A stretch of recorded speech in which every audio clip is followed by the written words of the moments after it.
بسم اللہ الرحمن الرحیم۔ شروع اللہ کے نام سے جو بڑا مہربان نہایت رحم والا ہے۔ السلام علیکم۔ عربوں کے ایک مشہور بت کا نام لات تھا۔ طائف کا سب سے بڑا قبیلہ ثقیف اس کا متولی تھا۔ طائف کے علاقے میں لات نے کفر و شرک کی ظلمتیں پھیلا رکھی تھیں۔ ایک مربع شکل کی چٹان تھی۔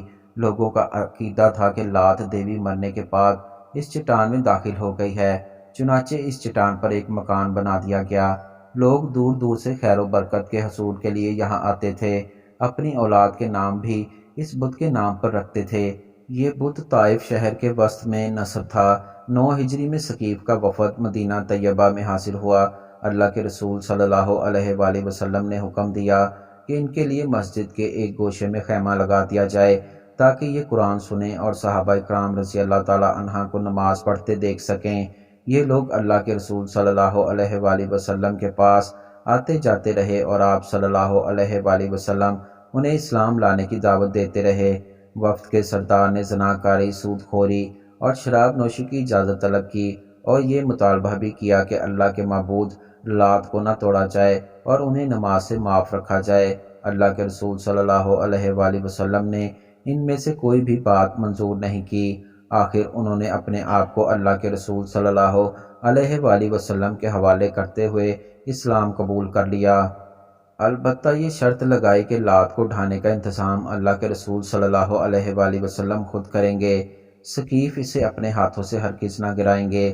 اللہ کے رسول صلی اللہ علیہ وآلہ وسلم نے ان کی یہ شرط قبول فرما لی اور خالد بن ولید رضی اللہ تعالی عنہ کی قیادت میں چند صحابہ کو طائف بھجوایا تاکہ وہ لات کے بت کو پاش پاش کر دیں۔ ان میں حضرت مغیرہ بن شعبہ رضی اللہ تعالی عنہ تھے۔ ان کا تعلق بھی بنو ثقیف سے تھا۔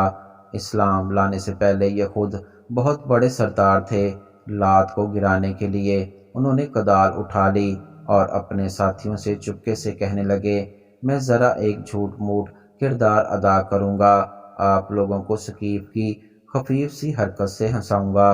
انہوں نے کدال کی ضرب لگائی، پھر خود ہی گر کر اپنے ہاتھ پاؤں مارنے لگے۔ طائف کے باشندے یہ منظر دیکھ رہے تھے۔ انہوں نے زوردار نعرہ مارا اور خوش ہو کر کہنے لگے، دیکھو دیکھو اس کا حشر دیکھو، دیکھو اسے دیوی نے موت کے گھاٹ اتار دیا ہے۔ پھر وہ مغیرہ رضی اللہ تعالی عنہ کے رفقا سے مخاطب ہو کر کہنے لگے، کوئی اس کے قریب آ کر ہاتھ لگا کر تو دیکھے۔ اتنے میں حضرت مغیرہ رضی اللہ تعالی عنہ کھڑے ہو گئے اور فرمایا، اللہ تعالیٰ تمہارا برا کرے، یہ کمینی دیوی محض پتھر اور مٹی کا ڈھیر ہے۔ اللہ تعالیٰ سے عافیت طلب کرو اور اس کی عبادت کرو۔ پھر اس کے دروازے پر ضرب لگائی۔ اس کو ریزہ ریزہ کرنے کے بعد اس کی دیواروں پر چڑھ گئے۔ آپ رضی اللہ تعالی عنہ کے ساتھ آپ کے دوسرے ساتھی بھی شامل ہو گئے اور اس دیوی کی اینٹ سے اینٹ بجا دی، یہاں تک کہ اس کو پیوند خاک کر دیا۔ اس بت کا مجاور کہنے لگا، اگر آپ لوگ اس کی بنیاد کو خریدیں گے تو یہ غضبناک ہو کر آپ کو زمین میں دھسا دے گا۔ حضرت مغیرہ رضی اللہ تعالی عنہ نے حضرت خالد بن ولید رضی اللہ تعالی عنہ سے عرض کیا، مجھے اجازت دیں، میں اس کی بنیاد بھی کھود ڈالوں گا۔ انہوں نے اس بات میں سر ہلایا تو حضرت مغیرہ رضی اللہ تعالی عنہ نے اس کی بنیاد کھود کر مٹی باہر نکال دی، اس کا گارا بنا دیا، اس کا زیور اور لباس نکال لیا۔ تو یہ منظر دیکھ کر وہاں کے لوگ ہکا بکا رہ گئے۔ حضرت خالد بن ولید رضی اللہ تعالی عنہ زیورات لے کر اپنے ساتھیوں کے ساتھ مدینہ واپس آ گئے۔